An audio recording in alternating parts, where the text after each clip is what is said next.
Bonjour, je m'appelle Seth Alden, j'ai 33 ans. Je suis architecte en bâtiment indépendant et je vis dans un petit appartement à Austin, au Texas.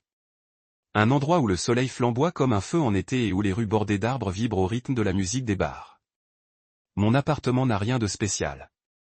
Une vieille table en bois rayé, un fauteuil usé et quelques croquis accrochés au hasard au mur. Mais pour moi, cet endroit est un monde à part entière. Un monde que j'ai construit moi-même, brique par brique, au prix de chaque goutte de sueur et de chaque nuit blanche passée à redessiner des rêves qui ont failli se briser. Je ne suis pas du genre à ressasser le passé. Mais vous savez, certaines histoires vous collent à la peau comme des ombres traînant la lumière. Et mon histoire commence peut-être à l'époque où j'étais un garçon tranquille à Houston, au Texas, vivant dans l'ombre immense de la famille Alden. Je suis né à Houston dans une maison si grande que chacun de mes pas semblait résonner.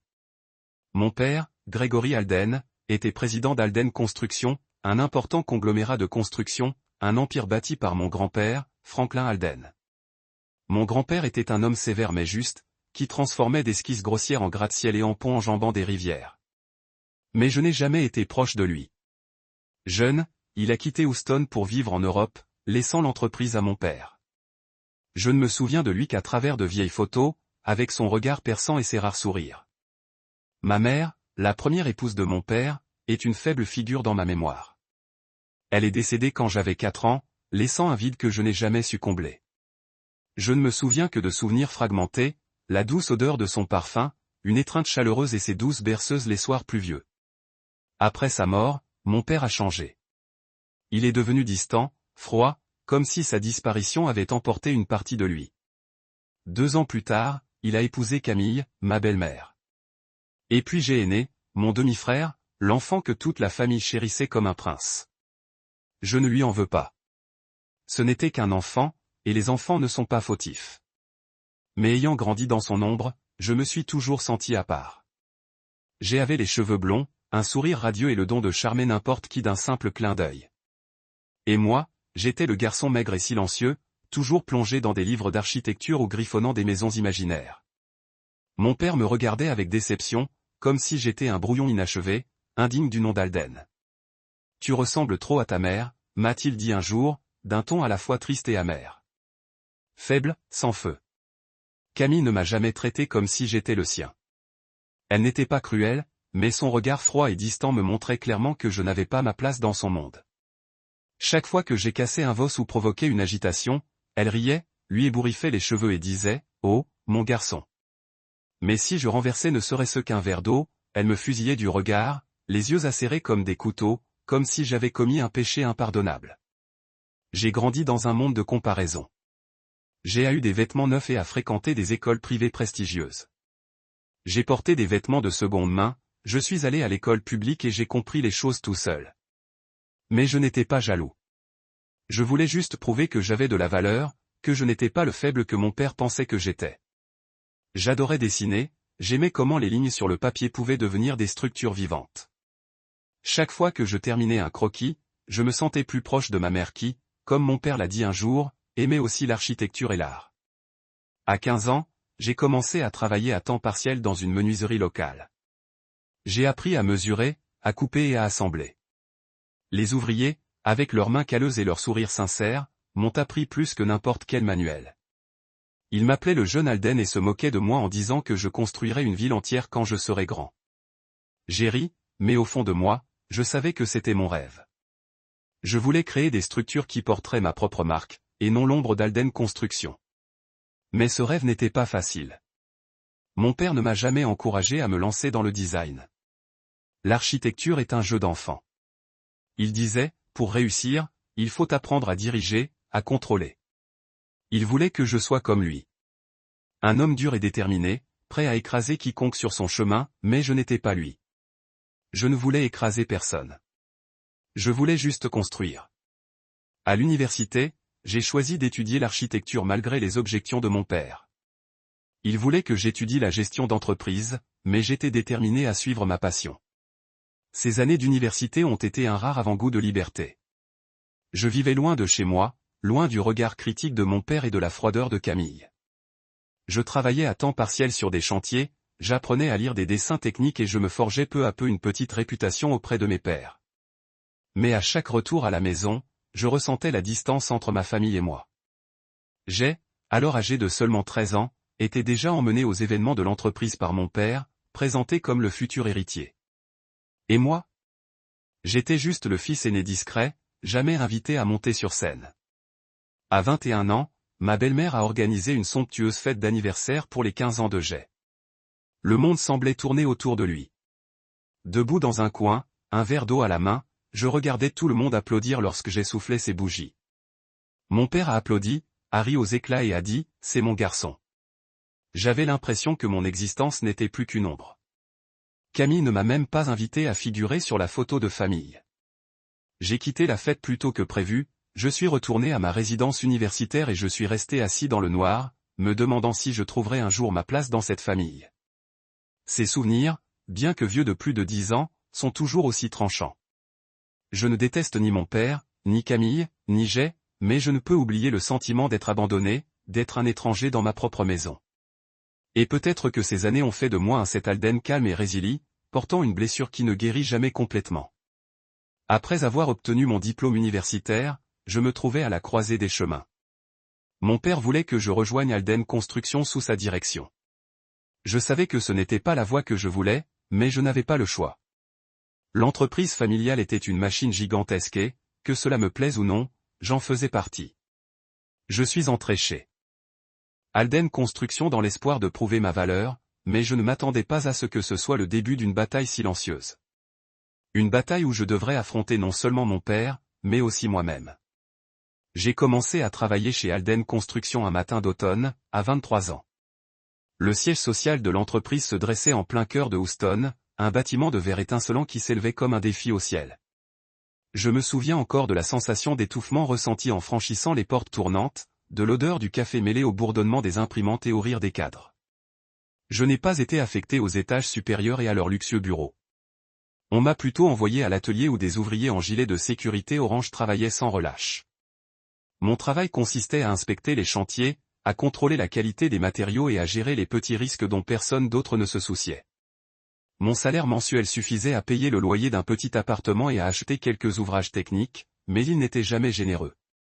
Pendant ce temps, mon jeune frère Jay a rejoint l'entreprise 3 ans plus tard, à 20 ans. Il n'avait ni diplôme universitaire, ni qualification, juste un sourire confiant et le nom d'Alden sur sa carte de visite. Pourtant, dès son premier jour, notre père l'a nommé vice-président du département marketing. J'ai appris la nouvelle alors que j'inspectais un lot de béton défectueux sur un chantier de banlieue. Un collègue, un certain Mike aux mains calleuses, m'a tapé sur l'épaule et m'a dit « Ça va, Seth ? Tu as bossé comme un dingue pendant 4 ans pour devenir superviseur, et ton petit frère débarque et obtient un bureau climatisé. » J'ai esquissé un léger sourire et secoué la tête. C'est comme ça, Mike. Mais ce n'était pas comme ça. Chaque journée de travail était comme une course contre un adversaire infatigable. L'ombre de Jay. Il travaillait aux étages supérieurs, dans un bureau aux parois vitrées surplombant la ville. Son travail consistait à assister à des réunions prestigieuses, à rencontrer des clients importants et à figurer sur les photos de magazines économiques avec son sourire éclatant.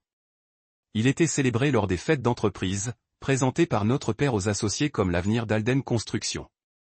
Quant à moi, j'étais sur les chantiers, couvert de poussière, vérifiant chaque soudure, chaque brique, et rédigeant des rapports que personne ne prenait la peine de lire.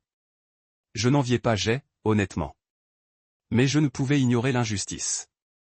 J'ai passé d'innombrables nuits à étudier des plans, à apprendre à optimiser les coûts de construction et à trouver des moyens de minimiser les risques pour l'entreprise. J'ai un jour proposé un nouveau système de contrôle qualité qui m'a permis d'économiser des dizaines de milliers de dollars par mois, mais mon père a simplement hoché la tête et a transmis le mérite à un autre responsable.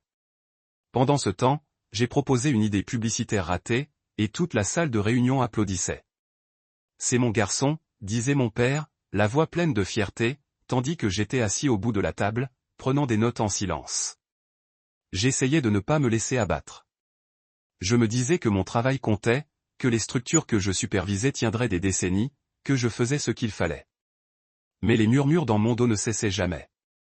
Un jour, j'ai entendu un groupe de cadres discuter dans la salle de pause. Seth, c'est juste un bourreau de travail qui fait le sale boulot. Aucune vision. Un autre a souri. Certainement pas l'air. Grégory ne fait confiance qu'à Jay. Je suis resté devant la porte, les poings si serrés que mes ongles se sont enfoncés dans mes paumes. Je ne suis pas entré ni n'ai discuté. Je suis simplement retourné sur le chantier et j'ai continué à travailler. Mais tout le monde ne me regardait pas de haut. Certains ouvriers de l'atelier, ceux avec qui je travaillais, ont commencé à me respecter. Ils ont vu que je n'avais pas peur de me salir, de rester sous un soleil de plomb à vérifier chaque détail. Un ouvrier plus âgé, Hank, m'a dit un jour, tu as le regard d'un constructeur, Seth. Pas le genre à rester assis dans un bureau climatisé, mais le genre à vraiment comprendre un projet. Ces mots étaient comme un remède, me donnant du courage, même lorsque je me demandais ce que je recherchais. Puis vint le jour où tout explosa. C'était une réunion d'actionnaires de routine, alors que j'avais 28 ans. On m'avait convoqué pour présenter un rapport sur un projet récemment terminé. J'avais travaillé jour et nuit pour respecter le calendrier, malgré un problème de dernière minute avec un lot de matériaux défectueux. J'avais personnellement contacté le fournisseur et négocié un remplacement sans augmenter les coûts. Le projet fut terminé à temps, sans le moindre défaut.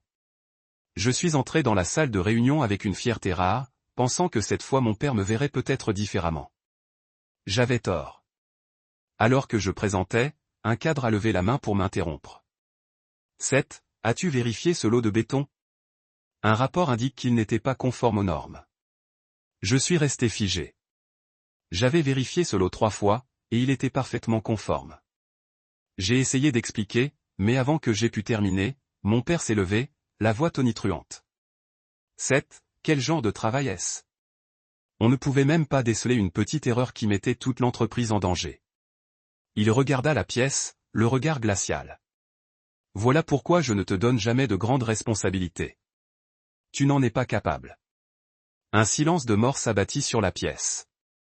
Je sentis le sang me monter au visage, non pas de honte, mais de colère.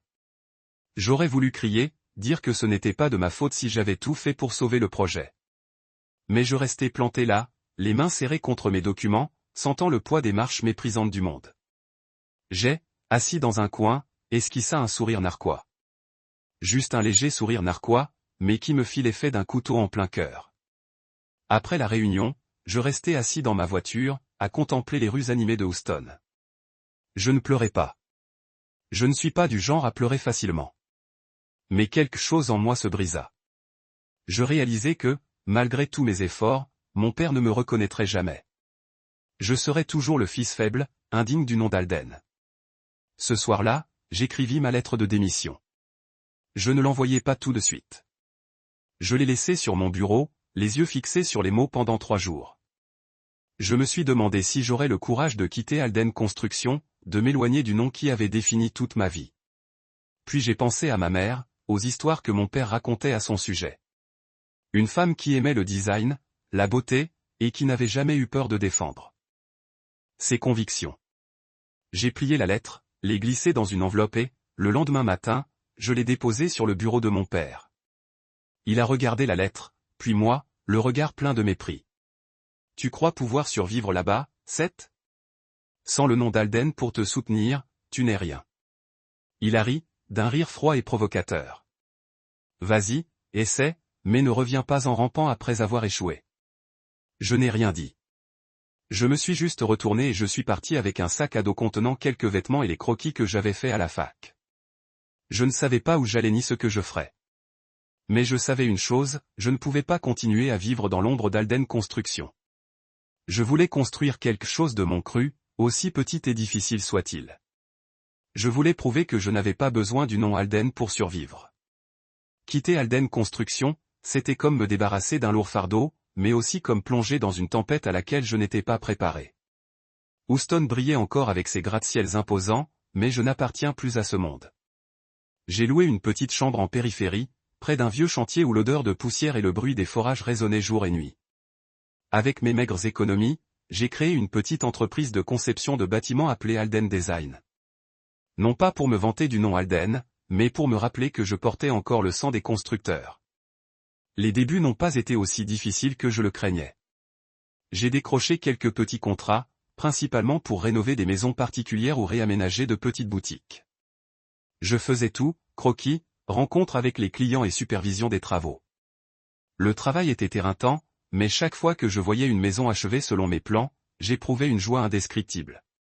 Je travaillais du petit matin jusqu'à tard le soir, dormant souvent dans l'atelier, sur un vieux fauteuil, à côté de mes croquis à l'encre encore humide. Je me disais, c'est le début. Sois patient et j'y arriverai. Juliette, ma petite amie de l'époque, était l'une des rares personnes à croire en moi. C'était une artiste indépendante aux cheveux bouclés et en bataille, dont les yeux s'illuminaient lorsqu'elle parlait d'art. Nous nous sommes rencontrés lors d'une petite exposition à Austin où j'avais exposé quelques-uns de mes croquis. Juliette m'a dit qu'elle adorait la façon dont je dessinais mes rêves avec des lignes techniques. Elle est restée à mes côtés dans les moments les plus difficiles, quand je n'avais que quelques dollars en poche et que je survivais avec des nouilles instantanées pendant des semaines. Seth, tu vas y arriver, me disait-elle en me serrant fort la main. Tu n'es pas comme eux. Tu as une âme. Mais mon rêve n'a pas duré longtemps. 6 mois seulement après la création de l'entreprise, les ennuis ont commencé à s'accumuler. Un client important qui avait signé un contrat pour la rénovation d'une rangée de boutiques a brusquement annulé sans explication. Puis un fournisseur de matériaux de confiance a refusé de travailler avec moi, prétextant qu'il était complet. Des inspecteurs en bâtiment ont commencé à se pointer sur mes chantiers, à examiner les permis, à mesurer chaque millimètre et à formuler des exigences absurdes. Une fois, ils m'ont même arrêté pour une infraction aux règles de sécurité dont je savais qu'elles n'existaient pas. J'ai essayé d'enquêter, j'ai passé des appels, j'ai envoyé des lettres, mais c'était comme jeter des pierres à la mer. Puis, un soir, alors que j'examinais des factures à l'atelier, Mike, mon ancien collègue d'Alden Construction, m'a appelé. Sa voix était basse et pressante, comme s'il craignait d'être entendu. Seth, il y a quelque chose que tu dois savoir. Quelqu'un de l'ancienne entreprise te sabote. Ils répandent des rumeurs selon lesquelles ton entreprise est louche, que tu es au bord de la faillite, et que certains partenaires importants subissent des pressions pour se retirer. J'ai agrippé le téléphone, comme si le sang dans mes veines avait cessé de couler. Qui est derrière tout ça, Mike? Ai-je demandé, même si au fond de moi je soupçonnais déjà la réponse. Mike a hésité. Je ne sais pas, mais tu sais qui a le pouvoir de faire ça? Il a marqué une pause, puis a continué. Fais attention, Seth. Ils ne veulent pas que tu réussisses là-bas. J'ai raccroché, assis, abasourdi dans le noir, mon père. Je ne voulais pas y croire, mais tout le monde le accusait. Il ne voulait pas seulement que j'échoue. Il voulait que je revienne en rampant, en suppliant. Ces mots, quand j'ai quitté l'entreprise, résonnaient dans mon esprit. Sans le nom d'Alden pour te soutenir, tu n'es rien. J'ai serré les poings, mes ongles s'enfonçant dans mes paumes jusqu'au sang. Je me suis juré de ne pas abandonner. Jamais. Mais la situation n'a fait qu'empirer. Les contrats se sont succédés. Un ancien client qui avait autrefois vanté mes créations m'a dit sans détour, « Seth, j'aime travailler avec toi, mais je ne peux pas résister à la pression. » Au-dessus. La banque a refusé de m'accorder un crédit supplémentaire, invoquant un risque financier élevé. J'ai commencé à prendre du retard dans le paiement du loyer de l'atelier et des matériaux. Juliette est restée à mes côtés, mais j'ai remarqué que son regard avait changé. Elle a cessé de parler d'avenir, se contentant de m'aider discrètement à payer la facture d'électricité ou à m'apporter à manger lorsque je travaillais tard. Un soir, après avoir reçu une autre lettre d'un inspecteur exigeant que j'arrête tous les projets, je me suis assis par terre dans l'atelier, les yeux rivés sur des croquis déchirés.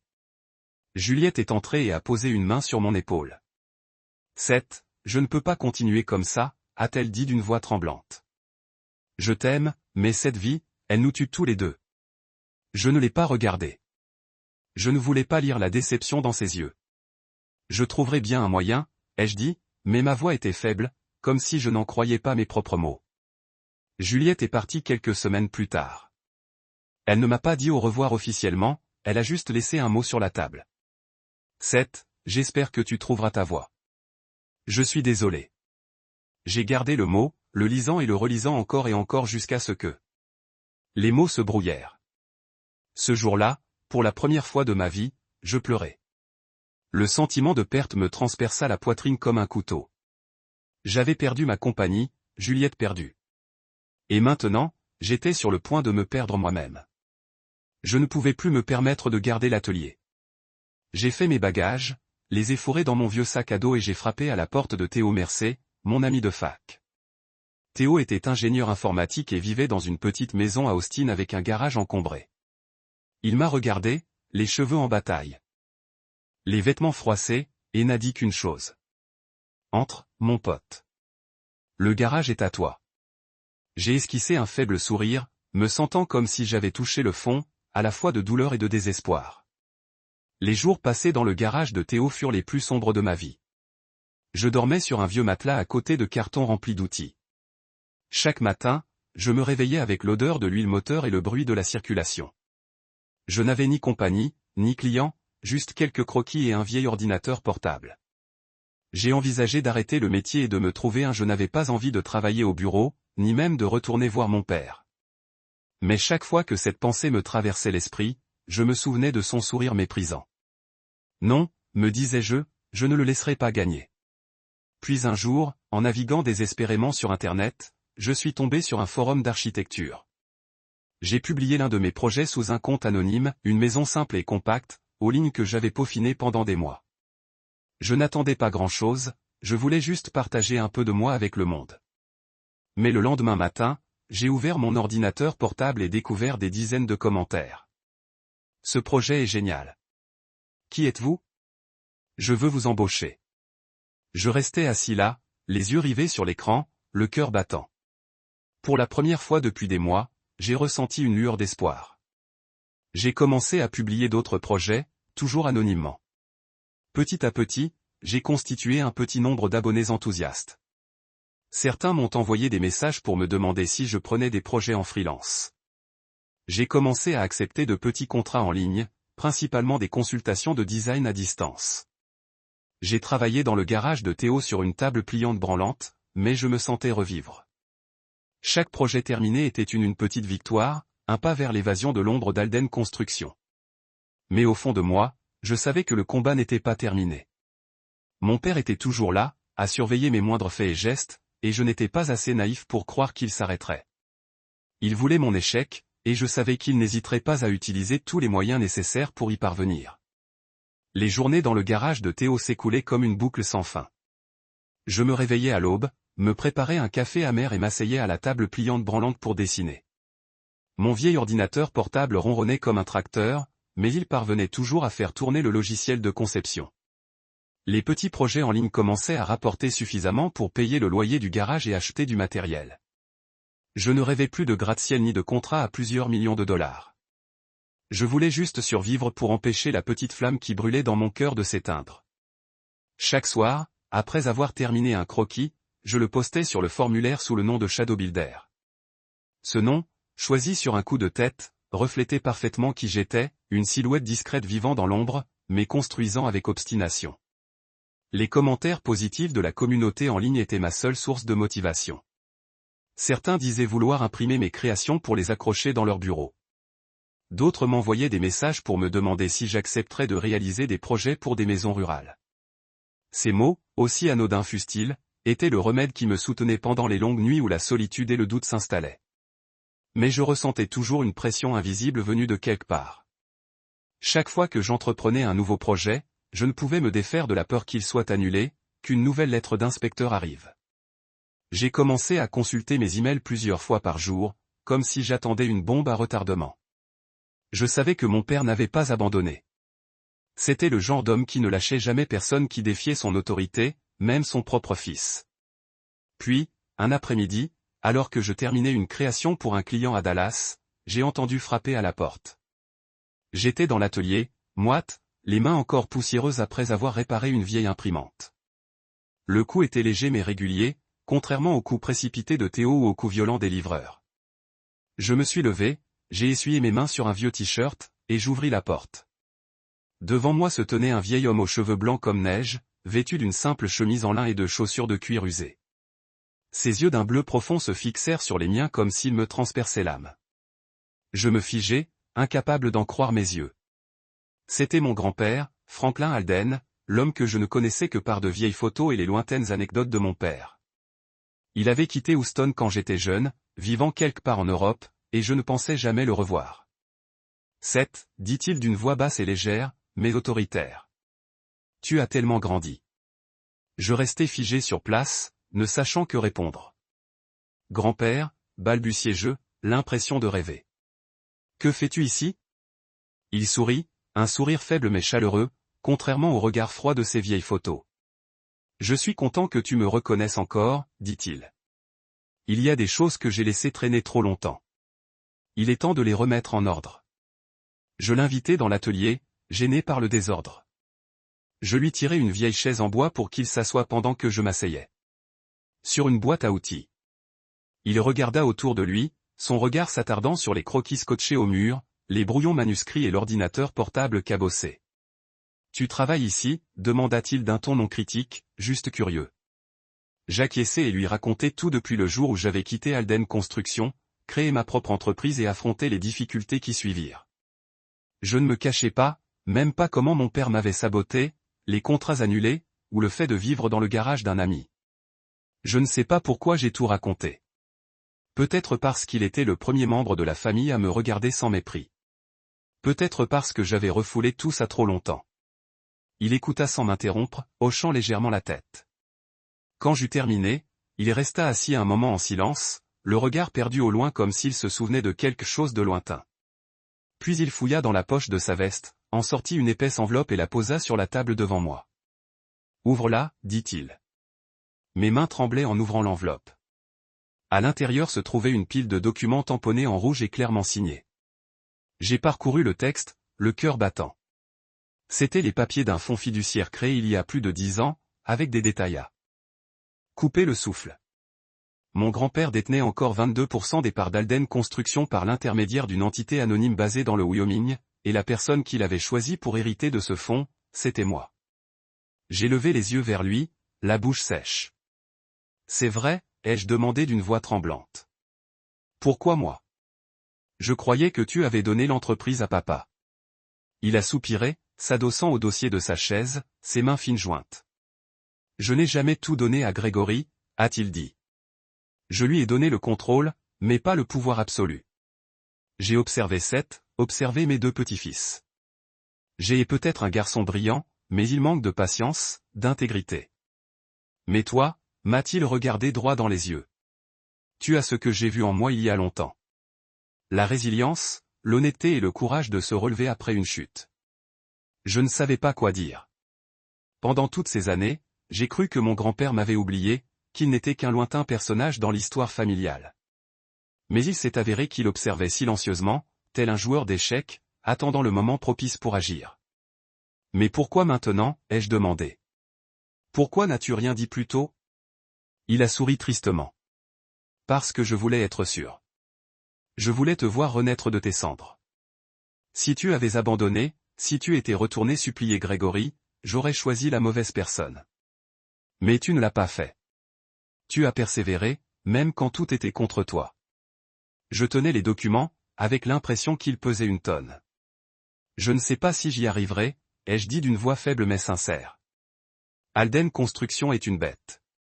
Je ne suis pas sûr d'être assez fort pour affronter papa. Il s'est levé et a posé une main sur mon épaule. Tu n'as pas besoin de te battre, a-t-il dit. Sois juste toi-même. J'ai tout mis en marche. Il ne te reste plus qu'à entrer dans le jeu, il partit ce soir-là, me laissant avec l'enveloppe et un flot de questions sans réponse. Assis dans l'atelier, je contemplais les croquis au mur, me demandant si c'était l'occasion que j'attendais ou un nouveau piège. J'ignorais ce que mon grand-père avait prévu, mais je ressentais une énergie nouvelle en moi, un mélange de peur et de détermination. Ce soir-là, les mots de mon grand-père résonnèrent dans ma tête, entrés dans la partie. Cela semblait simple, mais je savais que la partie à laquelle il faisait référence n'était pas une simple partie d'échecs. Alden Construction n'était pas qu'une entreprise. C'était un empire. Un réseau de pouvoir bâti au fil des décennies avec mon père à sa tête. L'affronter n'était pas seulement une affaire de famille. C'était une bataille exigeant ruse, patience et une impitoyabilité que je n'étais pas sûr de posséder. Elias Voss, l'avocat privé de mon grand-père, devint mon guide. C'était un homme d'une 50aine d'années, aux cheveux poivrés sel et au regard acéré comme un rasoir. Elias n'était pas du genre souriant, mais chaque mot qu'il prononçait reflétait l'assurance de quelqu'un habitué à gérer de grands secrets. Nous nous sommes rencontrés dans un petit café d'Austin, où personne ne me connaissait. Elias a placé un café noir dans une pile de documents plus épaisse que l'enveloppe que mon grand-père m'avait donnée, posée sur la table. « Tu as tout lu ?» a demandé Elias en remontant ses lunettes sur son nez. « Oui, oui, ai-je répondu, même si en vérité je n'en avais saisi qu'une infime partie. Les documents étaient remplis de jargon juridique, de chiffres et de clauses complexes que je n'avais jamais rencontrés. Je ne voulais pas paraître faible devant Elias, mais j'ai besoin que tu m'expliques clairement. Comment activer le contrôle de ces actions sans déclencher une guerre ouverte avec mon père? Elias a esquissé un léger sourire, comme s'il attendait cette question. Tu n'as pas besoin de déclencher une guerre, Seth. Il te suffit d'arriver au bon moment, au bon endroit, avec les bons papiers. Ton grand-père a tout organisé il y a plus de 10 ans. Cette fiducie est un atout majeur, et c'est vous qui êtes choisi pour la jouer. Il commença à m'expliquer. Lorsque mon grand-père a transmis le contrôle opérationnel d'Alden Construction à mon père, il n'a jamais renoncé à ses pleins pouvoirs. Il conservait 22% des parts par l'intermédiaire d'une entité anonyme du Wyoming, un État connu pour ses lois strictes en matière de confidentialité. Cette entité était gérée par Elias et une équipe d'avocats, à la condition que seul mon grand-père ou son héritier désigné puisse en activer les droits de vote. Mon père, bien que président, ne détenait directement que 20% des actions. Cela signifiait que, sur le papier, mon grand-père, et maintenant moi, avions plus de poids au conseil d'administration. Mais mon père n'est pas au courant, demandai-je en essayant de comprendre. Il est au courant pour la fiducie, répondit Elias. Mais il pense que ce n'est qu'un actif passif sans droit de vote. Votre grand-père a délibérément laissé Grégory croire cela. Il voulait tester son fils pour voir si Grégory était vraiment digne de cet empire. J'ai froncé les sourcils et mon grand-père pense qu'il ne l'est pas. Elias prit une gorgée de café, le regard froid. Franklin voyait que Grégory avait du talent, mais son ambition l'avait aveuglé. Il dirige Alden Construction comme un royaume personnel, pas comme une entreprise. Et j'ai. Elias marqua une pause, comme s'il pesait ses mots. J'ai est une version amplifiée de Grégory. Charismatique, intelligent, mais manquant d'intégrité. Je restais assis en silence, digérant tout cela. Toutes ces années, j'avais cru que mon grand-père avait abandonné la famille, qu'il ne se souciait ni de moi ni de Jay. Mais il nous observait de loin, tel un joueur d'échecs chevronné, attendant le moment idéal pour agir. Et moi, un homme qui avait vécu dans un garage et qui se considérait comme un raté, c'est moi qui l'a choisi. Alors, quelle est la suite? Demandai-je. Alia me glissa une autre pile de documents. Signez ici, dit-il en désignant les espaces vides marqués à l'encre rouge. Voici les documents d'autorisation pour activer votre contrôle sur les actions. Une fois signés, les droits de vote du trust vous seront transférés. Tu deviendras le principal actionnaire d'Alden Construction avec 22%. J'ai regardé les pages, le cœur battant. Ce n'était pas qu'une simple signature. C'était une déclaration de guerre, même sans coup de feu. J'ai pris la plume, mais ma main tremblait.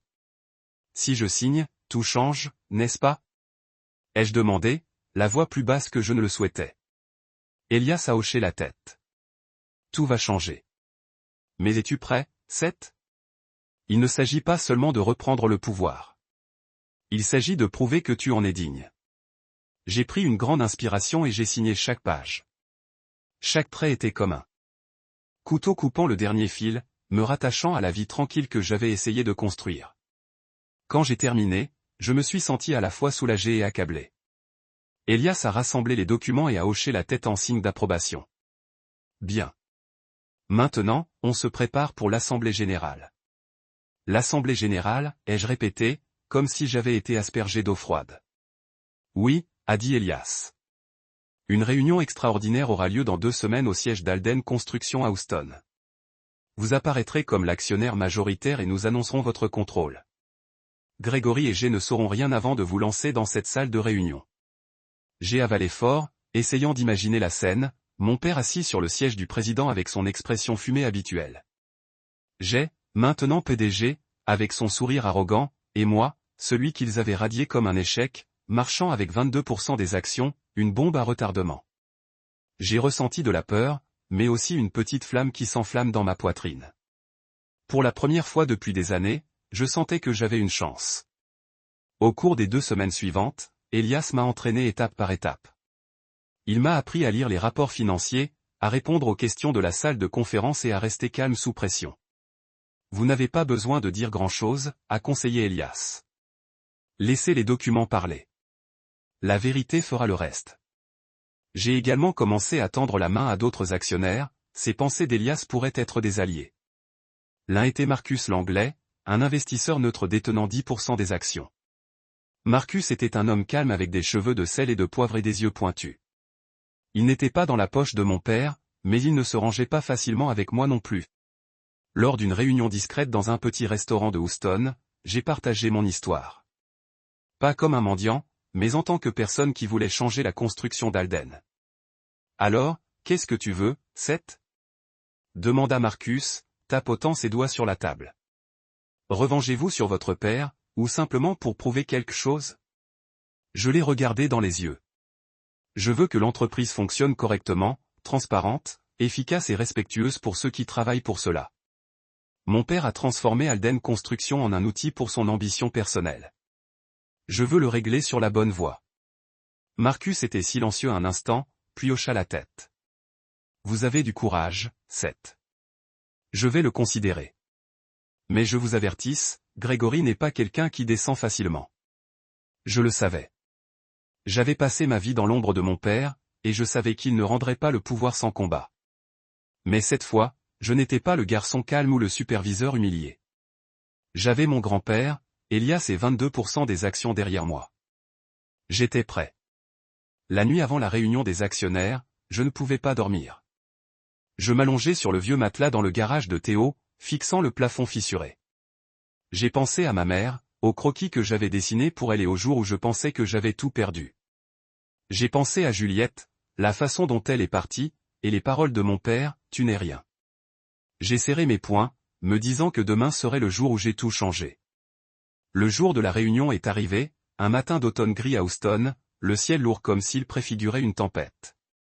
Je me suis réveillé tôt, debout devant le miroir dans la salle de bain exiguë de Théo, fixant mon reflet.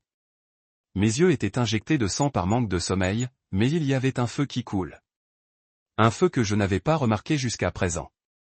J'ai porté une vieille chemise de robe blanche, une cravate empruntée à Théo et une veste de costume légèrement serrée que j'avais achetée dans une friperie. Je ne ressemblais pas à un actionnaire majeur, mais je n'en avais pas besoin. J'avais la vérité et j'avais Elias. Elias est venu me chercher dans un coin de rue près du siège social d'Alden Construction. Il était vêtu d'un costume noir élégant tenant une mallette en cuir remplie de documents. « Prêt, Seth ?» demanda-t-il, ses yeux pointus semblant percer à travers moi. J'ai pris une profonde inspiration, mon cœur battant. « Je ne sais pas si je suis prêt, » ai-je dit. Mais je ne me retourne pas. Elias hocha la tête, un sourire rare qui clignote sur ses lèvres. Bien. Aujourd'hui, vous n'avez pas à vous battre. Il suffit de rester là et de laisser la vérité faire son travail. Nous sommes entrés dans le bâtiment en verre brillant d'Alden Construction, un endroit qui était autrefois ma maison, mais nous nous sommes maintenant sentis comme une forteresse hostile. La réceptionniste m'a donné un coup d'œil curieux comme si elle ne me reconnaissait pas. Je ne lui ai pas été blâmé il y a 4 ans mais comme une grande partie. Le titulaire d'un pieu de 22%, un secret que mon père ne soupçonne pas. Les mains jaillissaient étroitement. Les actionnaires, environ 20 au total, étaient dispersés autour de la longue table en bois, certains me regardant avec curiosité, d'autres se chuchotant. Mon père a été le premier à briser le silence. Il se pencha en avant, ses yeux se rétrécissant comme s'il essayait de donner un sens à un fantôme. « Seth ?» Sa voix retentit, empêchée de surprise et de mépris. « Que faites-vous ici? Ce n'est pas ta place ?» Il a jeté un coup d'œil à Elias, puis à moi, son regard brûlant. « Qui t'a donné le droit de pénétrer dans cette salle de réunion ?» Qui avait ri, s'est arrêté brusquement. Il s'est tourné vers moi, son sourire se tordant en un ricane semblant à rétrécir jusqu'à ce que je sois, mon père et mon Jay. La gorge, sa voix profonde et régulière comme un commandant entrant dans la bataille. « Mesdames et messieurs, il a commencé à tenir une pile de documents avec un sceau rouge proéminent. Je suis Elias Voss, représentant légal du Wyoming Trust, et aujourd'hui je présente cet Alden, nommé par Franklin Alden comme héritier pour contrôler 22% des actions Alden Construction. » La pièce a éclaté en silence. Mon père a tiré sur ses pieds, son visage rougi, ses mains agrippant le bord de la table jusqu'à ce que ses jointures deviennent blanches. « Quel genre de cascade est-ce » cria-t-il, me pointant vers moi. « Il n'a pas le droit d'être ici. C'est un échec, un abandon. » Jay se moqua, secouant la tête. Mais j'ai vu un scintillement de malaise dans ses yeux, comme s'il essayait de masquer son anxiété. Vraiment, Seth? Vous pensez que vous pouvez faire valser ici et tirer une sorte de farce? Je me suis resté immobile, ne rien dire, en rencontrant le regard de mon père. Mon cœur a fait la course, mais j'ai gardé mon expression stable. Elias a continué, sa voix coupant comme une lame. Il a maintenu les documents, le sceau rouge de la fiducie brillante sous les lumières. Ce sont les documents d'autorisation établis par Franklin Alden au cours d'une décennie. Grâce à la fiducie du Wyoming. Dit-il en les distribuant pour inspection. Franklin n'a jamais complètement quitté l'entreprise. Il a gardé le contrôle de ses partages pour s'assurer que la construction d'Alden était dirigée par quelqu'un avec une vision et une intégrité. Mon père a ri, mais c'était un rire forcé et en colère. Franklin. Mon père. Il est parti quand j'ai pris le relais. C'est une arnaque. Seth n'est pas capable de leadership. Je ne mettais plus en place le garçon silencieux de la grande maison de Houston. Celui sur lequel la famille a adopté comme un prince. Mais maintenant je n'avais pas peur de lui. Peut-être que je ne sais pas grand-chose sur PowerJ, ai-je dit. Mais je connais la construction et je sais que cette entreprise se dirige dans la mauvaise direction. Elias leva une main, faisant taire la pièce. Nous ne sommes pas ici pour des arguments personnels, a-t-il dit. Nous sommes ici pour discuter de l'avenir d'Alden Construction et pour résoudre certaines questions. Il a tiré une autre pile épaisse de documents de sa mallette, des pages soigneusement marquées. J'ai des preuves d'une faute financière impliquant Gregory Alden et G. Alden. La pièce semblait retenir son souffle. Elias commença, sa voix calme mais rasoir tranchante. Il a présenté des courriels, des factures et des rapports d'audit interne, prouvant que G avait utilisé des fonds d'entreprise pour des voyages personnels, des cadeaux somptueux pour sa petite amie et même des jeux de hasard. Il a également montré que mon père avait approuvé une série de jets qui ont échoué, des projets sans surveillance du conseil d'administration, coûtant à l'entreprise des millions. Avec chaque document présenté, les murmures dans la pièce sont devenus plus forts. Mon père a claqué la table, sa voix tremblante de rage. Ceci est fabriqué. Tu essaies de me renverser. J'ai construit cette entreprise à partir de rien. Vous l'avez repris de Franklin, Elias corrigé, son ton inébranlable. Et vous l'avez laissé s'éloigner. Les actionnaires méritent la vérité. Marcus Langlais, l'actionnaire neutre que j'avais rencontré, a pris la parole. Gregory, je respecte ce que vous avez fait pour l'entreprise, mais si ces documents sont réels, nous devons réévaluer les rôles de votre égé. Mon père se tourna vers Marcus, le visage rouge. Tu as le côté de ce gamin, Marcus. Vous savez qui il est. Une interruption indigne du nom d'Alden. Marcus n'a pas répondu immédiatement. Il me regarda, ses yeux me pesant, puis se retourna vers mon père. Je ne me rattache à personne, Gregory. Je me range du côté de l'entreprise. Et si ce que dit Elias est vrai, nous avons un problème grave. J'ai, plus souriant, se leva. Vous ne pouvez pas faire ça. Je suis le PDG. J'ai emmené cette entreprise à de nouveaux sommets. Elias a maintenu un graphique financier montrant une baisse des bénéfices sur les 2 années de G comme PDG. De nouveaux sommets? Demanda-t-il, son ton serré de sarcasme. Ou les dépenses personnelles couvertes par les fonds de l'entreprise. D'autres actionnaires ont commencé à parler, certains posant des questions, d'autres exigeant plus de preuves. Camille, qui avait été silencieuse, a finalement parlé, sa voix glacée. Seth, vous essayez de détruire cette famille. N'as-tu pas honte? Je l'ai regardé, me sentant comme si je regardais un étranger. Je ne détruise pas la famille, dis-je. Je veux juste que l'entreprise soit bien exécutée. La réunion a traîné pendant des heures, remplie d'arguments houleux et de cages tendues. Mais je n'ai pas dit grand-chose. Je laisse Elias et les documents parler. Chaque fois que mon père ou mon jet tentait de repousser, Elias a produit plus de preuves, un email, une facture, un rapport d'audit. Lentement, j'ai vu les actionnaires se déplacer. Ceux qui sont autrefois fidèles à mon père ont commencé à vaciller.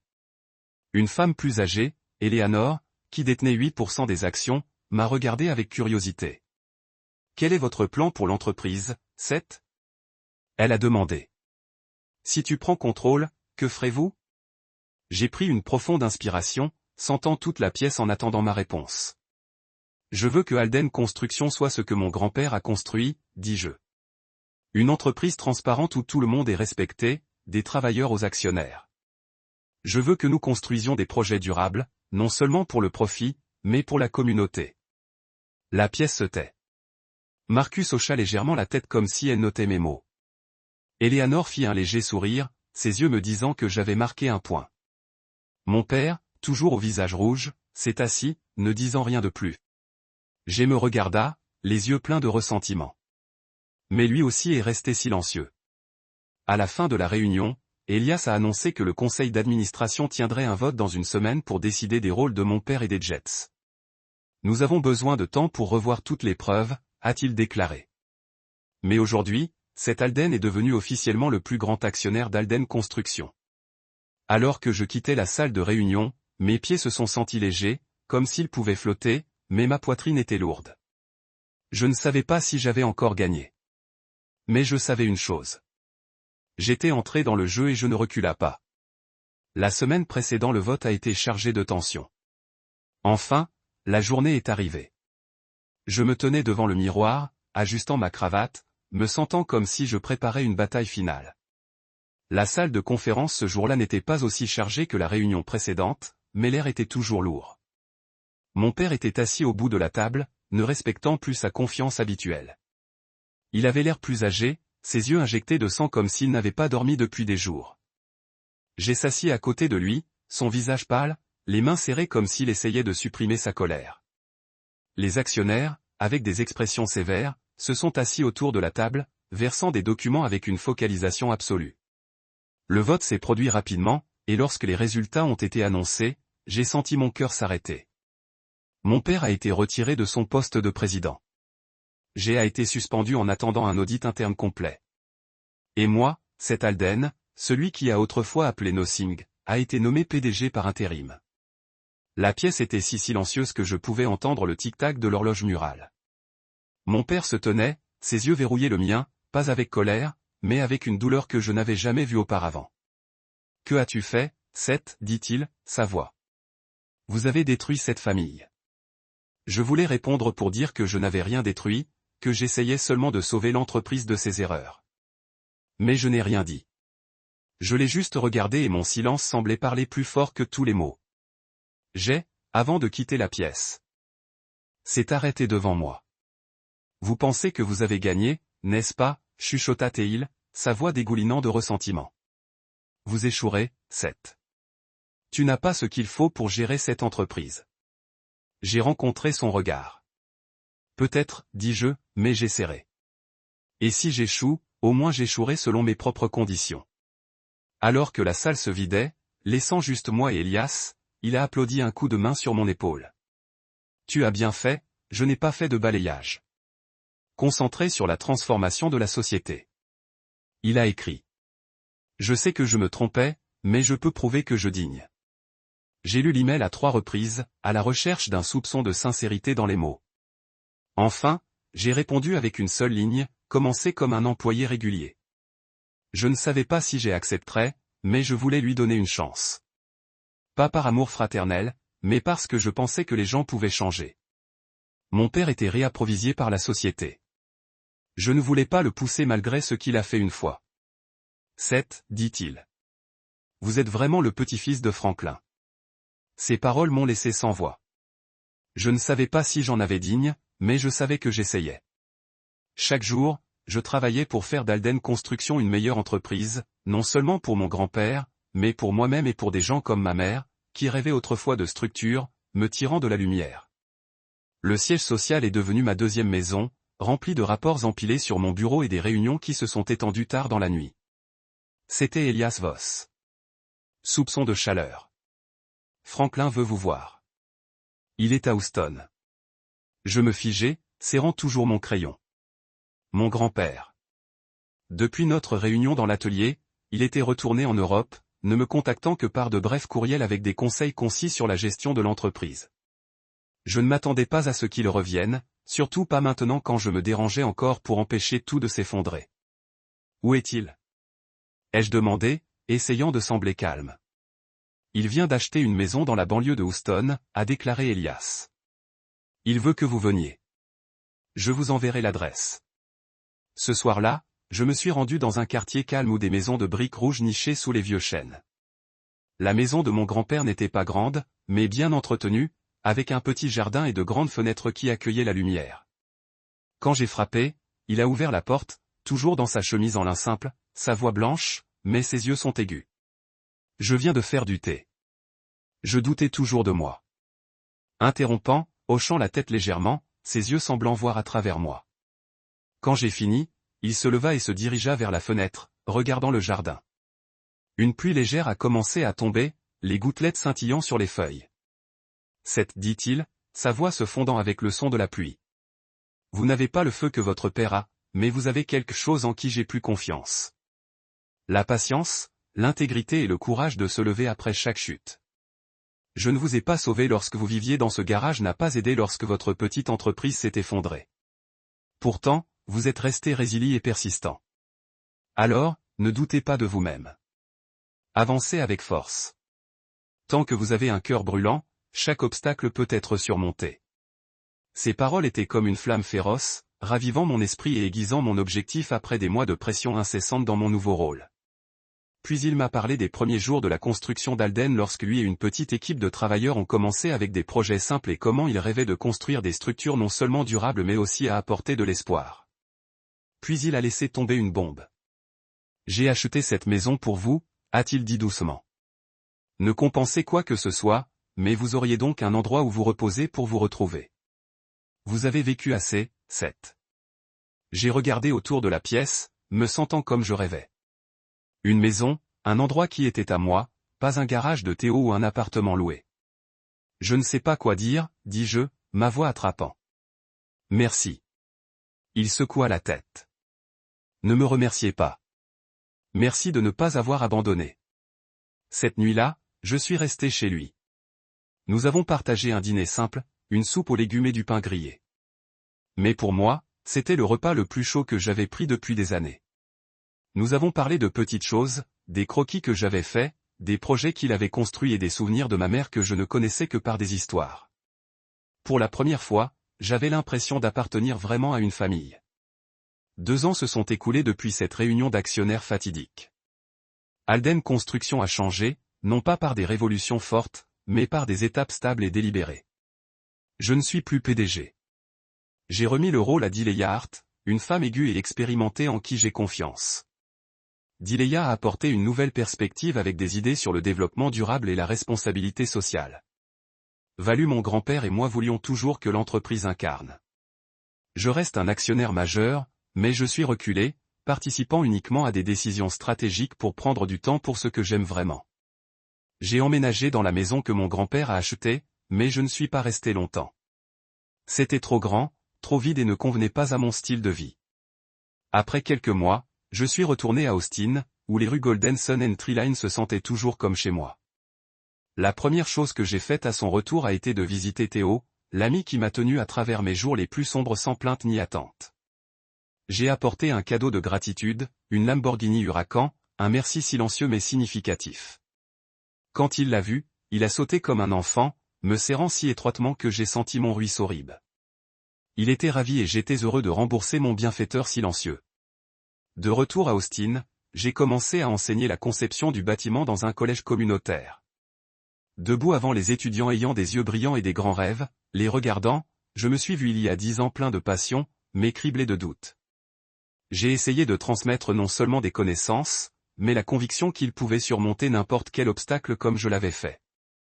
J'ai créé un fonds au nom de ma mère pour soutenir les étudiants sans abri apprenant la construction ou la conception. Chaque lettre de remerciement d'un destinataire a apporté une joie silencieuse. Comme si ma mère souriait quelque part.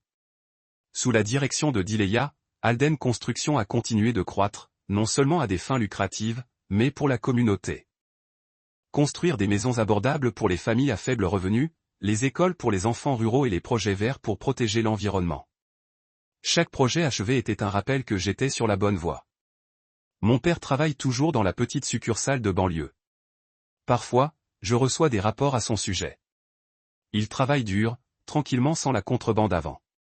J'ai, après son email demandant une chance, à accepter un emploi d'employé régulier. Il est maintenant chef de projet, ne se démarque pas, mais j'entends qu'il a changé, au moins assez pour éviter les ennuis. Je n'ai pas vu mon grand-père souvent après notre talk de jour de pluie. Il est retourné en Europe, mais nous sommes restés en contact grâce à des lettres manuscrites, une habitude, a-t-il dit, empêche l'âme d'être avalée par la technologie. Je lui ai parlé de prendre du recul et de passer le rôle du PDG à Dileya, et il l'a pleinement soutenu. Dans une lettre, il a écrit, 7, vivre une vie libre n'est jamais une mauvaise chose. J'ai souvent pensé à ces paroles, surtout l'après-midi assis dans mon petit jardin d'Austin, en regardant les nuages dérivés d'un ciel gris. Ma liberté n'est pas aussi éblouissante que la lumière du soleil de Houston ou aussi grande que les bâtiments Alden Construction.